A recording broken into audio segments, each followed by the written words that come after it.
Definitely, my friends. We all are human beings.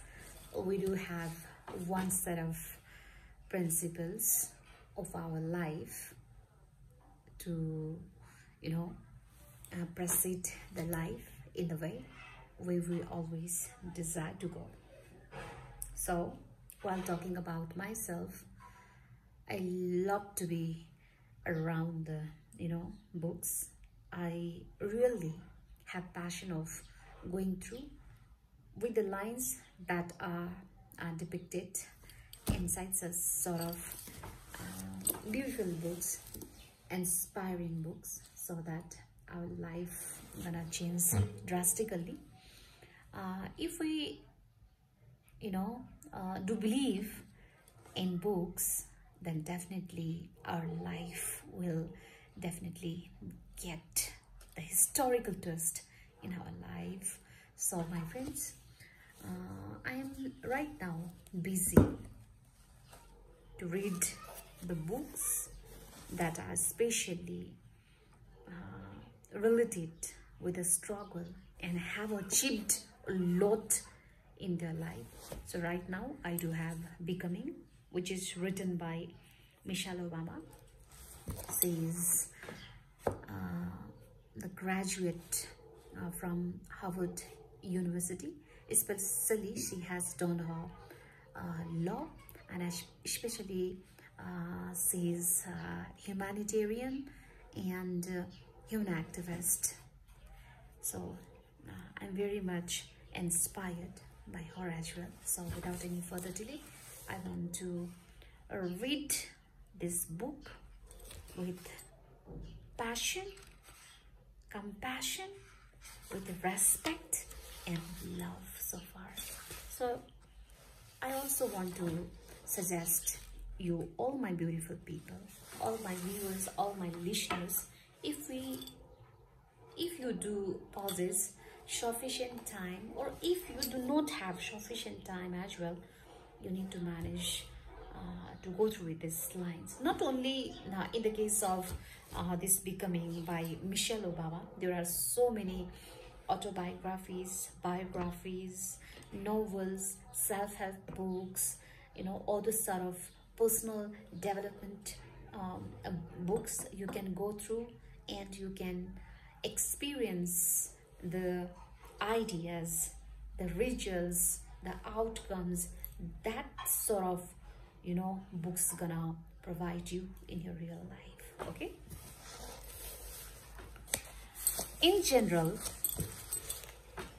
I felt as if I couldn't win, that no amount of faith or hard work would push me past my detractors and their attempts to invalidate me. I was female, black and strong, which to certain people maintaining a certain mindset translated only to angry.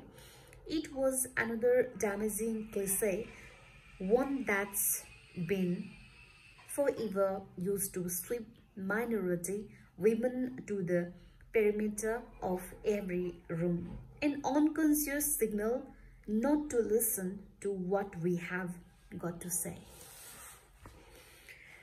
I was now starting to actually feel a bit angry, which then made me feel worse, as if I were fulfilling some prophecy laid out for me by the haters, as if I had given in. It's remarkable how a stereotype functions as an actual trap. How many angry black women had been caught in the circular logic of that phrase: when you aren't being listened to, why wouldn't you get louder? If you are written off as angry or emotional, doesn't that just cause more of the same? I was exhausted by the meanness, thrown off by how personal it had become, and feeling too as if there were no way I could quit. Sometime in May, the Tennessee Republican Party released an online video replaying my remarks in Wisconsin against clips of voters saying things like, boy, I have been proud to be an American since I was a kid. NPR's website carried a story with the headline, Is Missile an Assets or Liability? Below it in boldface came what were apparently points of debate about me, refreshingly honest or too direct, and her looks regal or intimidating. I'm telling you, this stuff hurt. I sometimes blamed Barack's campaign for the position I was in. I understood that I was more active than many candidates' spouses, which made me more of target for attacks. My instinct was to hit back, to speak up against the lies and unfair generalizations, or to have Barack make some commitment. But this campaign team kept telling me it was better not to respond, to march forward, and especially take the hit. This is just politics was always the mantra, as if we could do nothing about it.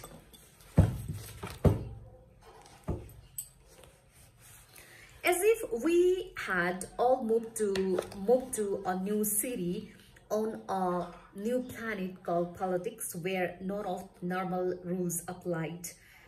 Anytime my spirits started to kick deep, I would punish myself further with a slew of disparaging thoughts. I hadn't chosen this. I had never liked politics. I had left my job and given my identity over to this campaign, and now I was a liability. Where had my power gone? Sitting in our kitchen in Chicago on Sunday evening when Barack was home for a one-night stopover, I would let all my frustration thaw out. I don't need to do this, I told him.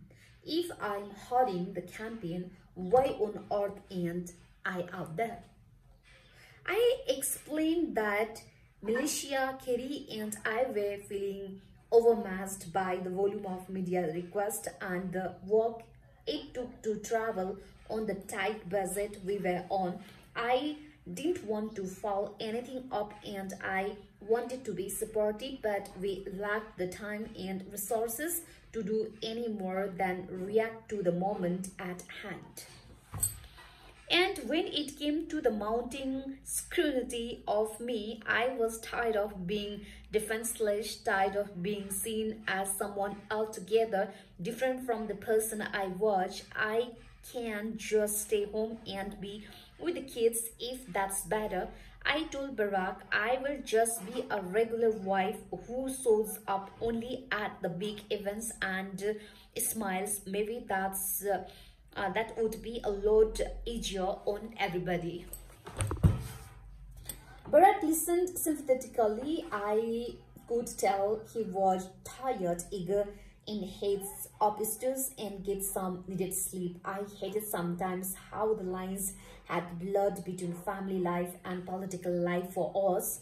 His days were filled with split-second problem solving and hundreds of interactions. I didn't want to be another issue he needed to contend with, but then again, my existence had been fully folded into this.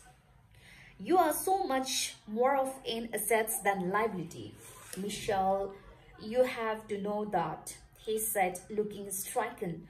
But if you want to stop or slow down, I completely understand. You can do whatever you want here. He told me I should never feel beholden to him or to the machinery of the campaign, and if I wanted to keep going but needed more support and resources to do it, he would figure out how to get them.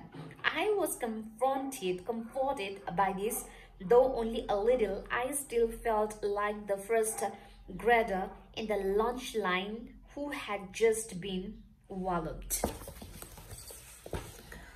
But with this, they dropped the politics and took over weary slaves to bed. Not long after that, I went to David Axelrod's office in Chicago and sat down with him and Valerie to watch video of some of my public appearances. It was, I realize now, something of an intervention's attempt to show me which small parts of this process I could control. The two of them praised me for how hard I had been working and how effectively I was able to rally Barack's supporters, but when X muted the volume as he replayed my stump speech, removing my voice so that we could look more closely at our body language, specifically my facial expressions. What I see, I saw myself speaking with intensity and conviction and never letting up. I always addressed the tough times when Americans were facing, as well as the inequalities within our schools and our healthcare system. My face reflected the seriousness of what I believed was at stake. It was at stake how important the choice that lay before our nation really was. But it was too serious, too severe, at least given what people were conditioned to expect from women. I saw my expression as a stranger might perceive it, especially if it was framed with an unflattering message. I could see how the opposition had managed to dish up their images and feed me to the public as some sort of pissed off happy.